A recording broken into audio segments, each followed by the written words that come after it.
میرے بھائیوں، ہم وہ قوم بن گئے ہیں، بکاری بن گئے ہیں، بھیک مانگتے پھرتے ہیں پوری دنیا سے بھیک مانگ رہے ہیں، اور اپنی بادشاہیاں، اپنی عیاشیاں ختم نہیں ہو رہی۔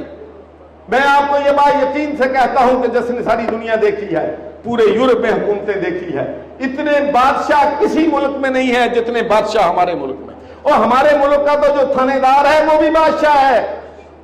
جو ہمارے ملک میں تحصیلدار ہے وہ بھی بادشاہ ہے، جو ہمارے ملک میں ڈی پی او ہے وہ بھی بادشاہ ہے، جو ڈپٹی کمشنر ہے وہ بھی بادشاہ ہے، جو کمشنر ہے وہ تو بڑا بادشاہ ہے۔ وہ بھائی دنیا میں ایک بادشاہ ہے، ہمارے ملک میں لاکھوں بادشاہ ہیں۔ مجھے بتائیں، میں آپ کو بتاتا ہوں کہ برطانیہ میں جو ہمارے فیڈرل منسٹر ہیں، وہ اپنی گاڑی میں صرف ان کے پاس ایک ڈرائیور ہوتا ہے، اس کے ساتھ 5-7 گاڑیاں نہیں چلتی۔ تو میرے بھائیوں، یہاں تے ڈپٹی کمشنر لے لیں، ایم این اے لے لیں، وزراء کو لے لیں، یہ ایسے بادشاہی انداز میں سفر کرتے ہیں کہ 10 گاڑیاں ان کے ساتھ ہوتی ہیں۔ پھر برطانیہ کا جو پرائم منسٹر ہے وہ 4 کنال کے گھر میں رہتا ہے، اور ہمارا D P O D C 15-10 ایکڑ کے گھر میں رہتا ہے۔ میرے بھائیوں، دنیا میں کوئی ایک ملک بتا دو جس میں کسی پولیس افیسر کا، کسی جج کا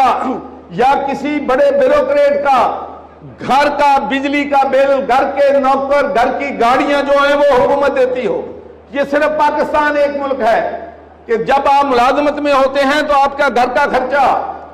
آپ کے بچوں کو گاڑی جو چھوڑنے جاتی ہے وہ بھی سرکاری خرچ پہ، سرکاری پیٹرول پہ جاتی ہے بچوں کو چھوڑنے کے لیے۔ ان کی بیویاں جب شاپنگ کے لیے جاتی ہیں وہ بھی سرکاری گاڑی پہ ان کو چھوڑنے کے لیے جاتی ہیں۔ بھائی نہیں چل سکتا ایسے ملک، ہمیں تبدیلی لانی ہوگی، اور عوام کو ہمیں اویئرنیس کمپین دینی ہوگی کہ اس ملک میں ہمیں رول آف لا لانا پڑے گا، اس ملک میں ہمیں عدل و انصاف لانا پڑے گا، اور اس ملک میں جو چور ہے، جو ڈاکو ہے، اس کو سزا دینی پڑے گی۔ دیکھیں، ہم سب مسلمان ہیں، ہمیں اس بات پہ یقین ہے کہ ایک دن ہم نے اللہ سبحانہ تعالیٰ کے سامنے پیش ہونا ہے، جس میں انصاف ہونا ہے، جس نے جو کیا ہے، گڈ ڈیز کی ہیں، بیڈ ڈیز کی ہیں، اس کا حساب و کتاب دینا ہے۔